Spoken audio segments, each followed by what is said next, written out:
Hey famous warrior, welcome back to our channel.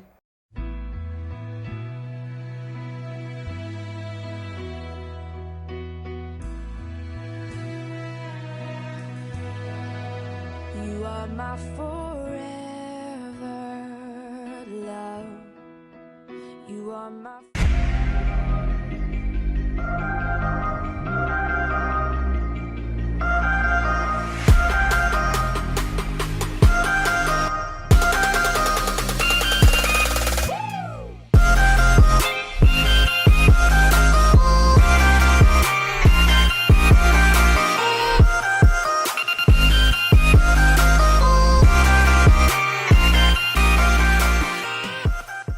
Alright guys, we are back for episode 2, if you call it, in our 12 lessons in 12 years series that we're sharing with you guys.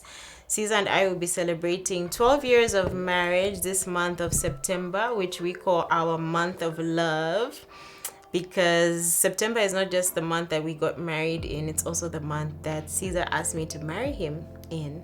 Oh. So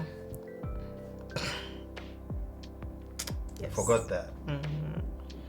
yes, Caesar asked me to marry him in 2010, on the 10th of September in 2010, and then we got married a year and a week later. Okay. Yeah.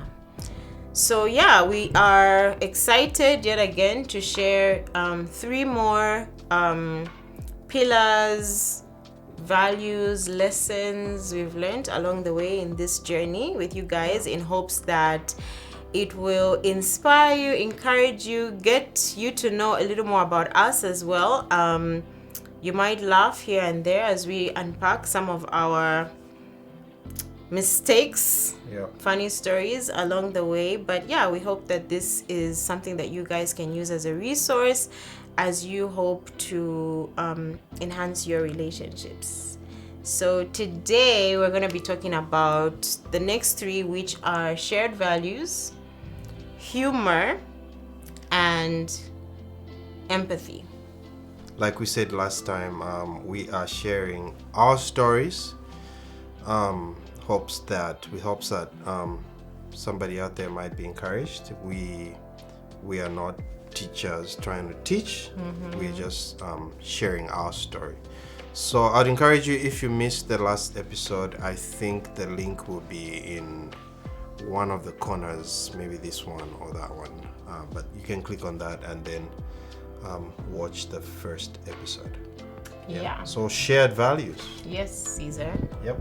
Why are shared values important generally, but why do you think that has been a reason why we have survived these 12 years?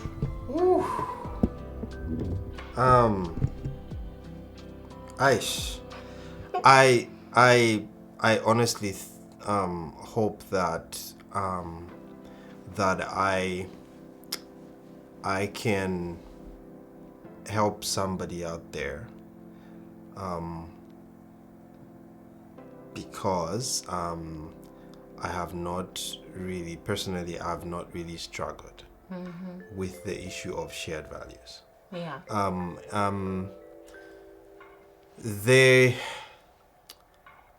I'd love to know, as we talk, maybe just to say that as we talk about this and see where it goes, I'd love for us to share something that, if a value that is not shared, because that's gonna be tricky, but I know. No, it's not. It's not gonna be tricky, whatever. But yeah, I think like when we were talking and trying to look at this, and we're thinking, okay, what did we really talk about, what our values were before we got married? And we didn't really, it wasn't like, 1, 2, 3, 4, these are my values, and I hope that this person, you also tell me, these are my values, but it wasn't like that. But I think in just having conversation and observing a lot, I like to say I'm a really pretty good judge. What's the word? Of character. Yes. And I think also it's just discernment from the Lord. Okay. But yeah, I think that we didn't really need to talk about that as we were relating with each other. There are already some things that I saw that look. I think this person is clean. I like the way she dresses.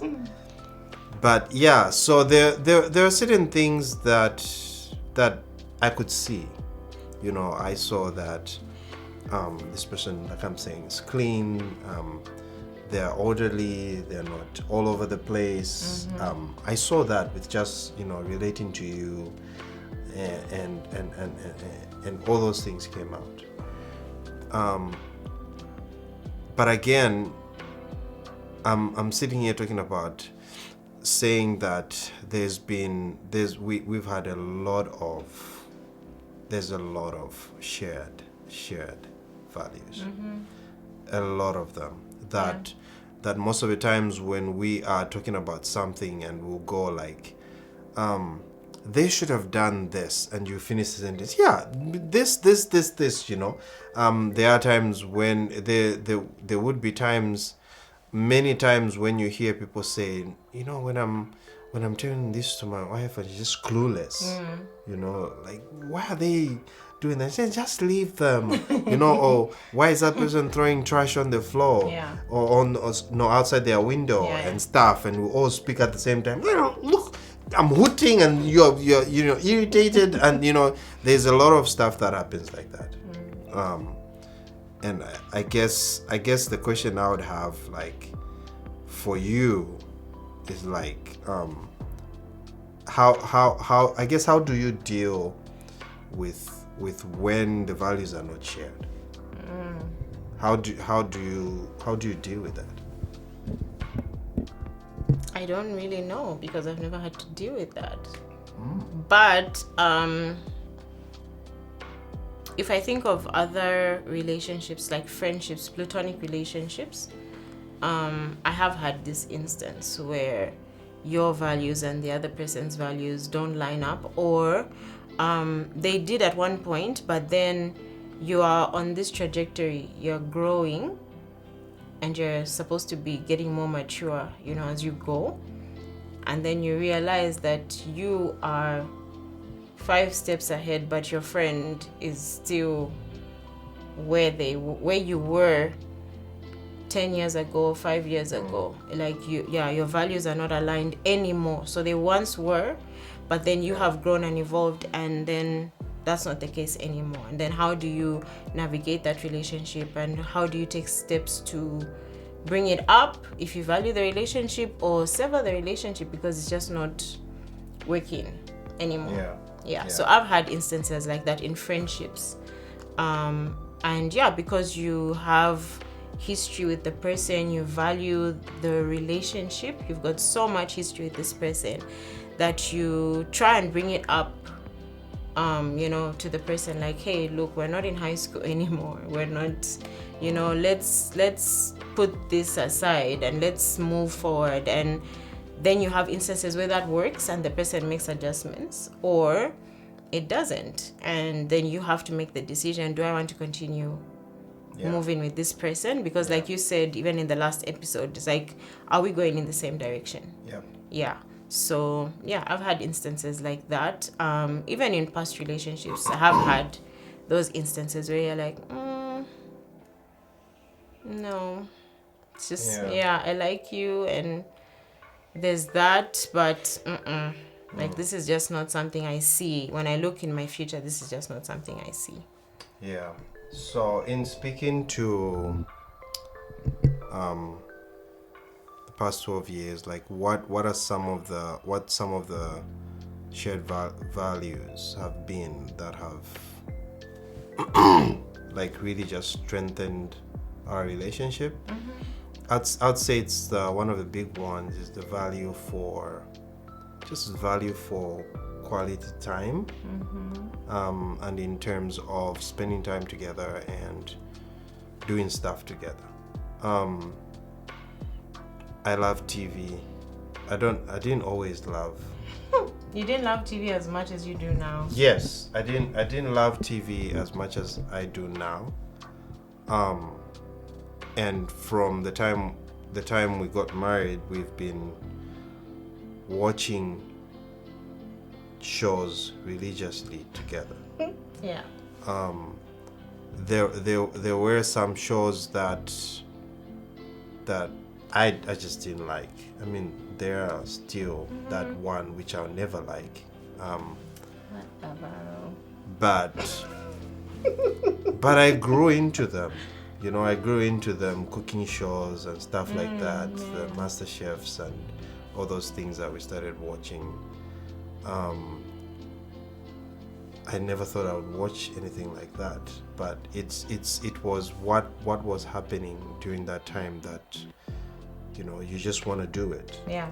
I'd say for me that has been like the biggest. I don't know about you. There are many.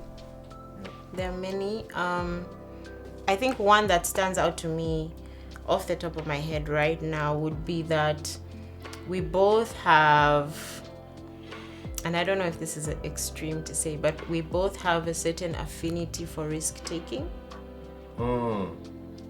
That maybe like off the bat you wouldn't list that down as a value, but when I look at our marriage and the things that we have done together, the things that we have trusted God for together, the things that we have embarked on together, be it business or just even in our relationship, like, okay, we're going to trust God for this, you know, it's because we both have this certain level of comfort with we're just going to just jump. Yeah. And without thinking about it so much. yeah. I would say, like, okay, if I go back to the very beginning of our story, just even trusting God for our marriage. Like, trusting God for, okay, this is what we want to do. We want to get married. We were broke back then. And just like, okay, we're not going to compromise. This is the type of wedding that we want. And we're going to trust God for this wedding. We're going to work hard. We're going to, you know, save. We're going to do this. Like, we were both on the same page that that's what we wanted. Yeah. And we just did it. Like, we just closed our eyes and just said, we're doing this. Yeah. And it happened. And then over the years, certain business ventures, you know, even just our journey, parenting journey, lots of like, okay, we have to just trust God here. If I could go all the way back, that would be like one that I would pick. Yeah. Because it's not like it was easy. What are some of our shared values? Like, what would you say? We both like quality time, like you've mentioned. Yes. We're both introverts, so we appreciate just having us time away from everything and everybody. We both value our relationship with God. I think that has been a big one. We value that God has a voice in our relationship, and even in times when it's been hard to obey, like, we value, like, okay, God has said, but we're like, if it were up to us, we wouldn't want to do this, but because God has said, we will do. So that has been a big one. We value family time, making memories with our kids, like being purposeful about, okay, what can we do, small or big, to make memories with the kids, like when they look back on their childhood, this is something that... and on that one, like, when you say making memories, this is also something that I was telling somebody that we both value, like, creating these memories with each other, without the kids. Yes. Because there's, like, there are times when I'm saying, oh, it's going to be our anniversary and this is what we're doing, Louise. Oh, are you going with the kids? I'm like, no. Heck no. We love our kids, they weren't you there. guys, but... So, that's something that we are both on the same page with. But it's, and it might seem simple, but it's not every time that you'll be on the same page with such kind of thing. It's very important. So creating those memories and going outside the house, going somewhere, and then just relaxing. Yeah. What other ones?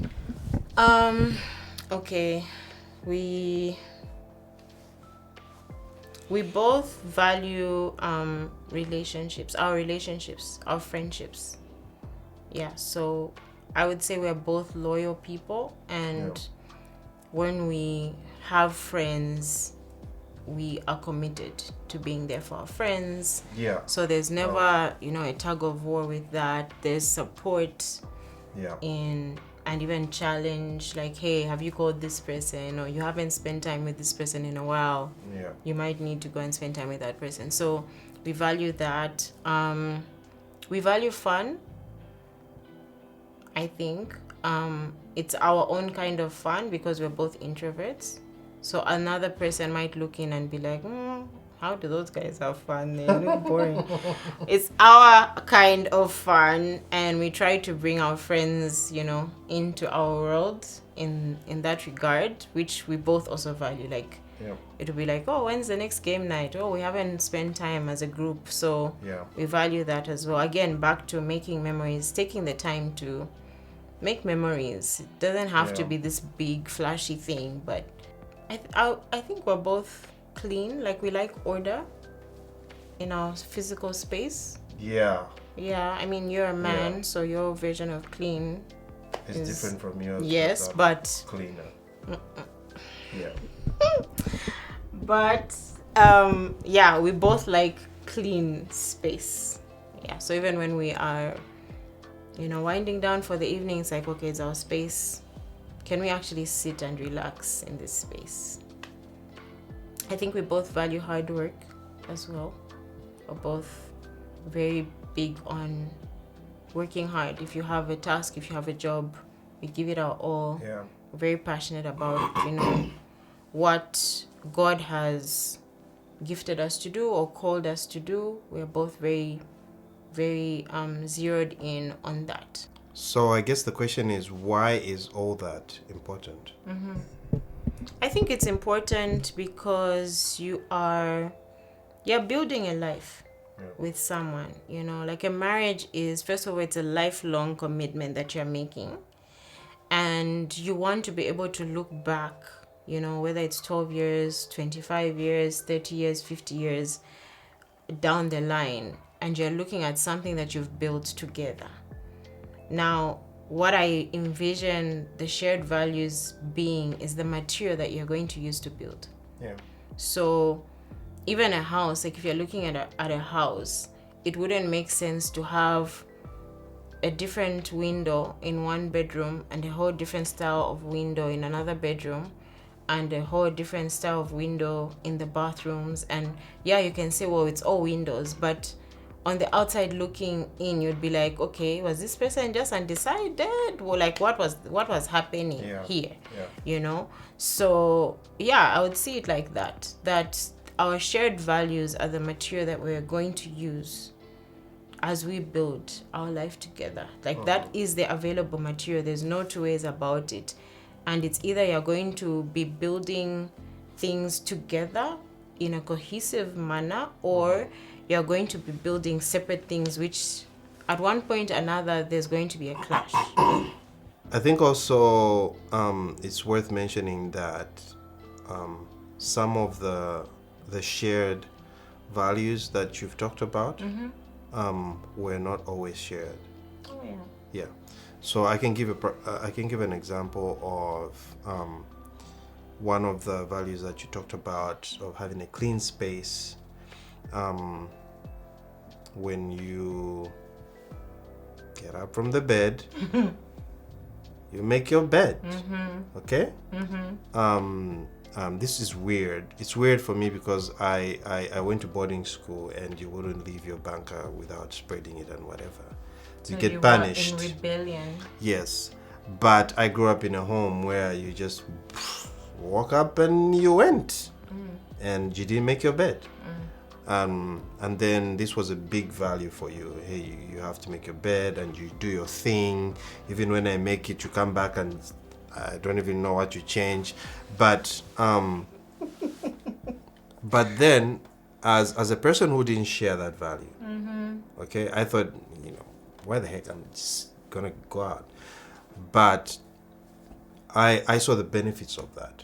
Okay, I saw the benefits of that, and then boom, well, it's shared now. I wouldn't do that. I've adjusted.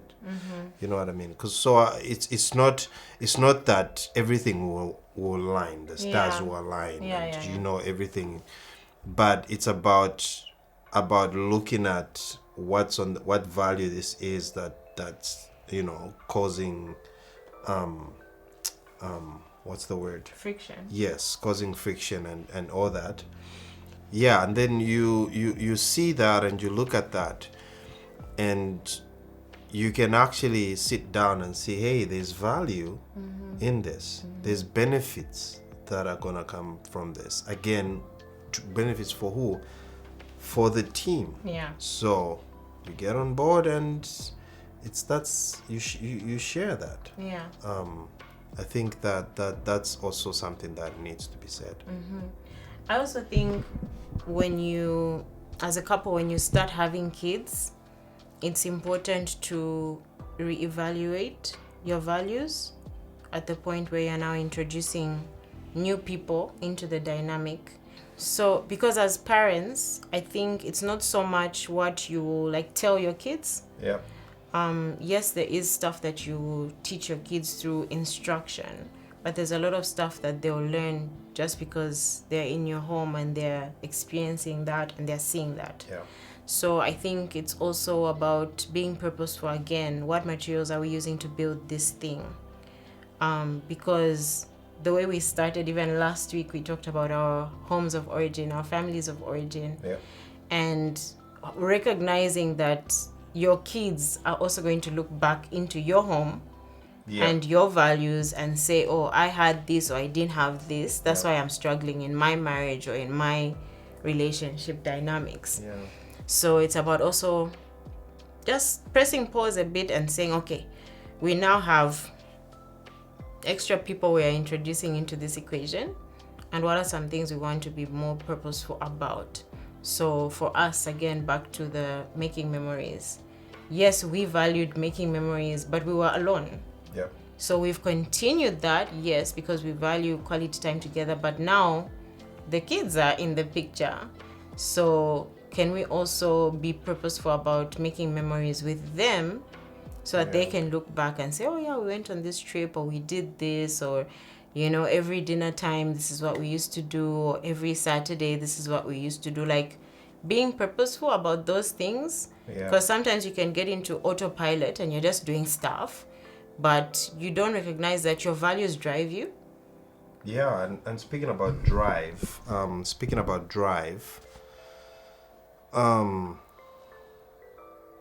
because of our value to spend time, that time for us was very important. Yeah. That even when the kids came, there had to be a solution that would not involve the kids disturbing that time. So when people come at 7 p.m. and ask where the kids, or they're sleeping, they're like, ugh, why are they sleeping? Oh, okay. Well, 7 p.m. is when we have our dinner and we watch TV. Yeah. So they are sleeping by then. Yeah. So we had to figure out, okay, because that's the huge importance to us. I mean, it drove the other decisions pretty easy. Yeah, your values will drive you. Yeah. Your values will drive you. Even in difficult times, you will find yourself working around finding solutions like you've mentioned, because there's something that you value.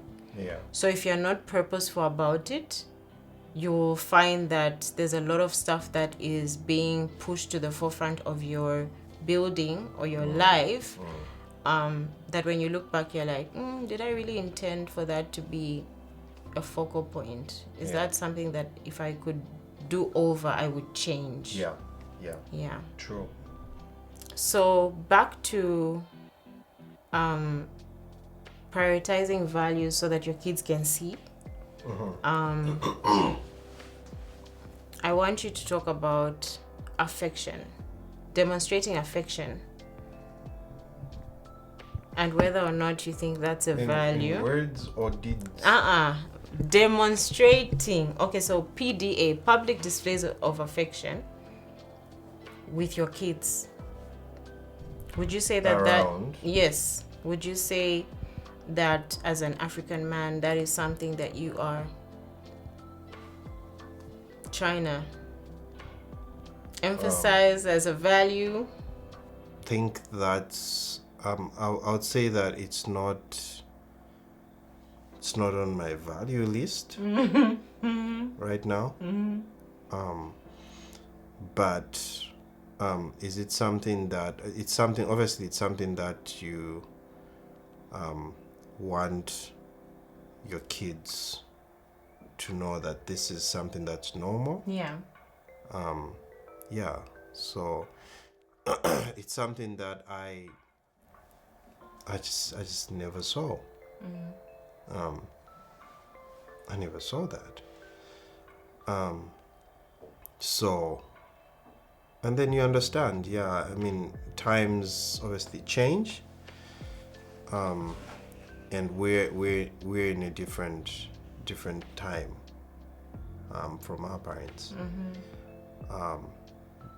So it's been relearning showing affection to a point where I think there were times when, when I would kiss you, you'd always catch my eyes looking to who is seeing, because, and I wasn't doing that on purpose. It was just how I was wired. So it's just, Sorry, I'm laughing because you still do that. yeah, it's just, I don't know, like, Do you think you get in trouble? I think so. I don't know. Do you think you get in trouble? Yeah, I don't know. Ish. Anyways, but yeah. Oh, that's so funny. Yeah, I mean, I know that obviously Caleb is gonna have a different experience. Yeah. But yeah, it's a lot of relearning, and the wires are. Okay, so before we move on from the values, Yeah. I want to highlight two things. Yeah. One value that we both share, which is prayer. We both value prayer. We both do pray. Yeah.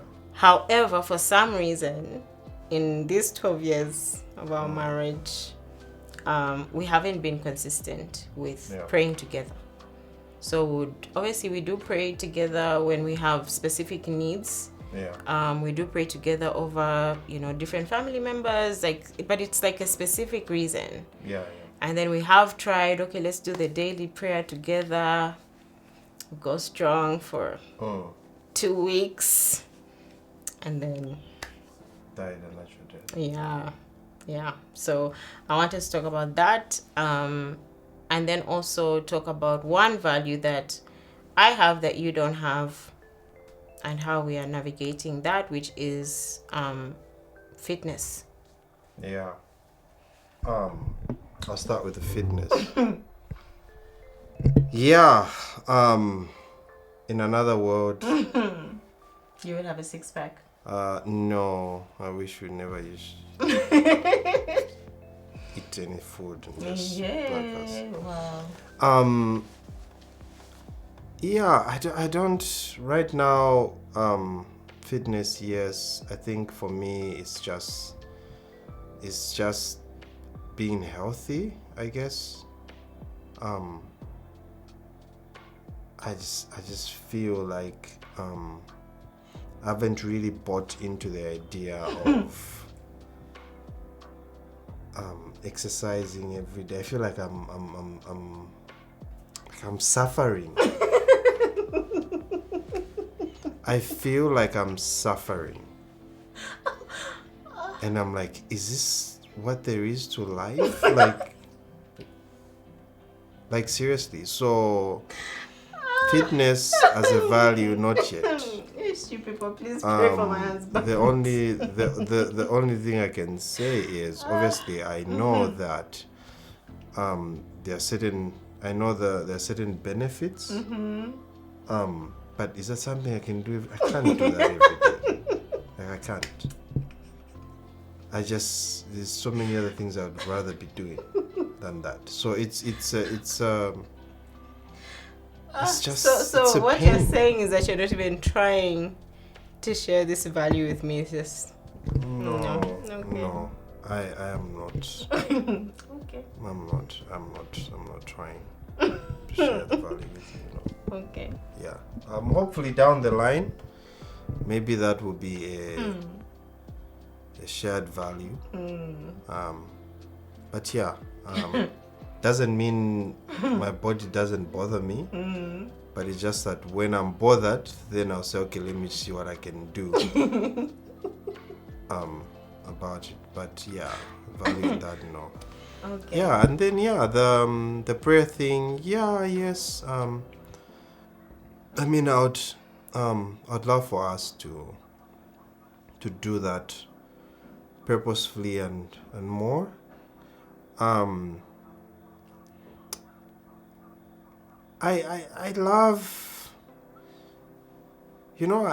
love, I love doing things that come naturally. And maybe that's why it's just never been consistently picking up. I'm not the kind of person who wants to do stuff just because it has to be done. Or as a couple, we pray together. We do. Yeah, you can do all that, but still, disrespect each other and whatever. You know what I mean?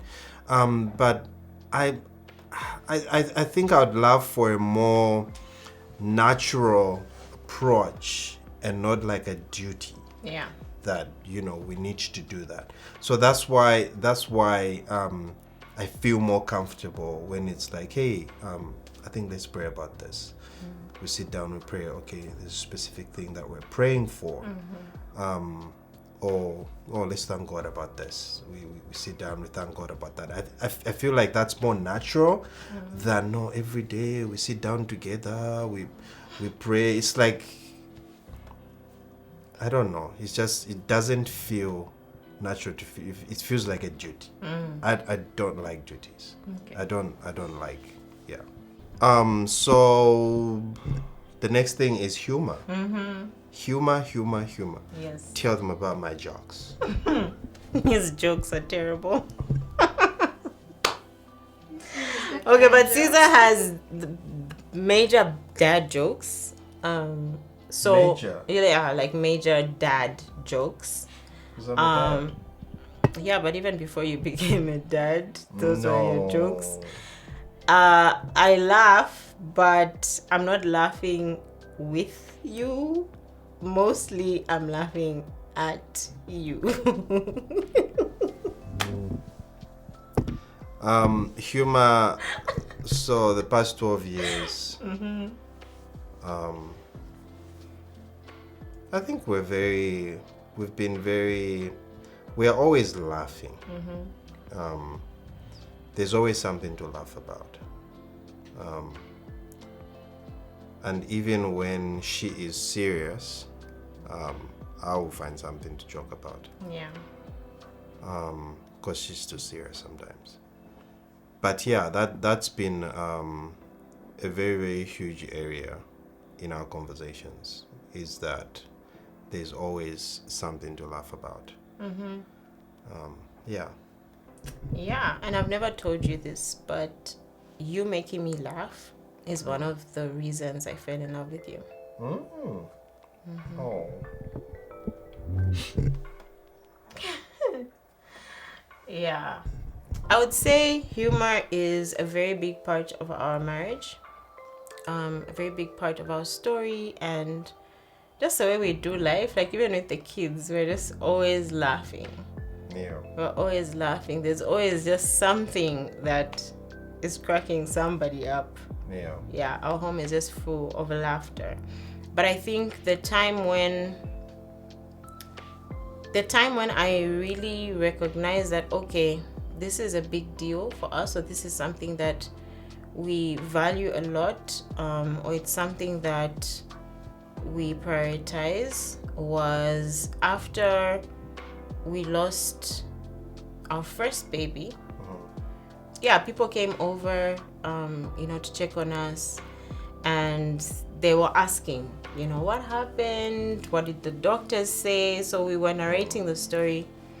And obviously, yeah, it's like, it's a hard conversation. You're in the middle of your grief. Even as you're recounting the story, everyone is just like, sad with you. But I remember one of us being like, oh yeah, and then, when Sombo came over, she did the whole Bemba cry. She burst into the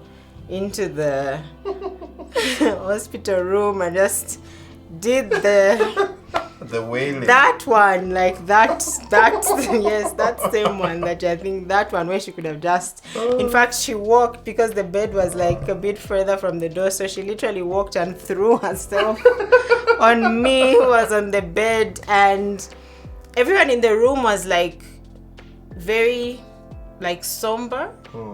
But then it's like there's that moment now where people are like, do we laugh? Do we not laugh? And we were laughing.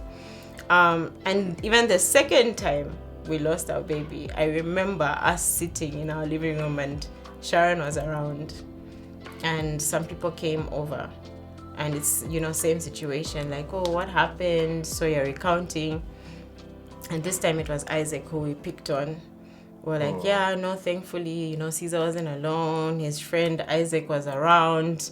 But instead of Isaac comforting Caesar was the one comforting Isaac, who did the whole, is it Fences? I think there's the movie Fences where the guy, is like, he's weak, so he like goes down.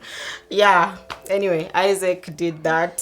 And so, yeah, we were telling that story and we were laughing and everyone was just like, okay, we don't know whether we should laugh or not. But yeah, even in like difficult, really, really, really, really Find some humor. difficult situations, like we always look for the humor. Yeah. We always either will make the humor, or we find something to laugh about, and I like that. Yeah. I like that too. Okay, let's do the last one. Yes. The last one is empathy. Yeah. Putting yourself in the other person's shoes. Yes. Even though,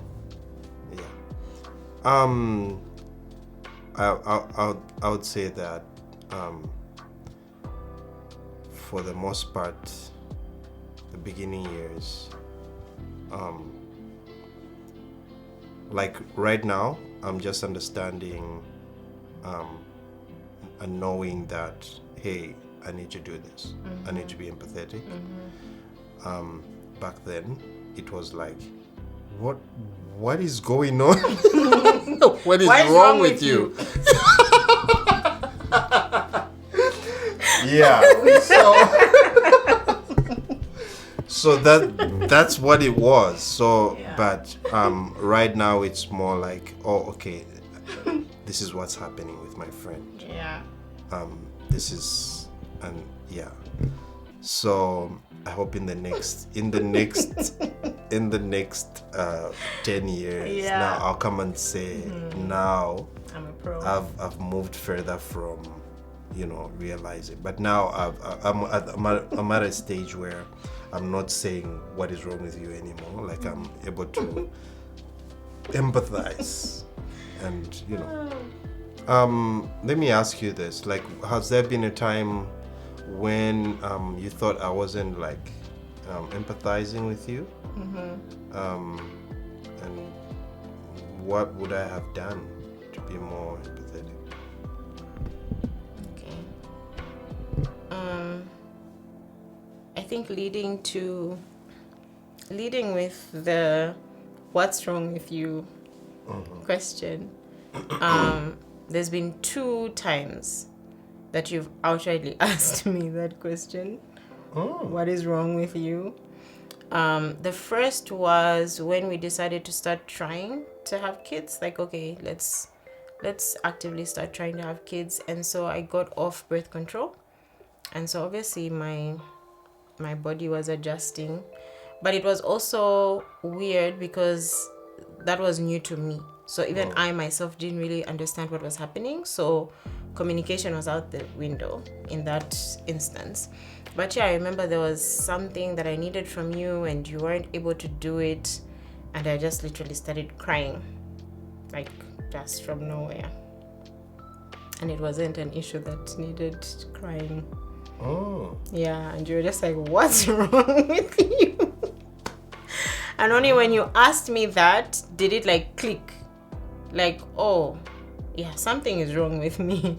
Like, let me retrace what could be going on. And then we had the conversation like, oh, okay, it's been a few weeks of me not being on the pill. So yeah, this is what's going on. The second instance that happened was after I gave birth to Kiara.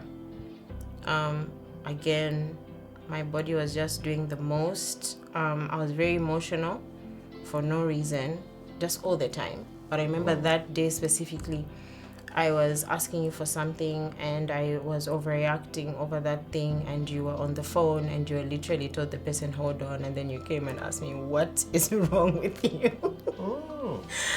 And yeah, again, because that was again an unfamiliar area for me, not something I was used to. After having Caleb, I didn't struggle with, my hormones going crazy.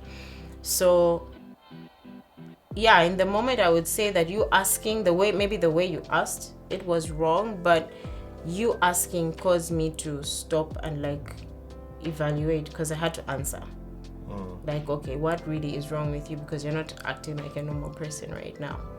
So yeah, those would be like times when I think like what you said earlier, if you can't empathize, at least show compassion.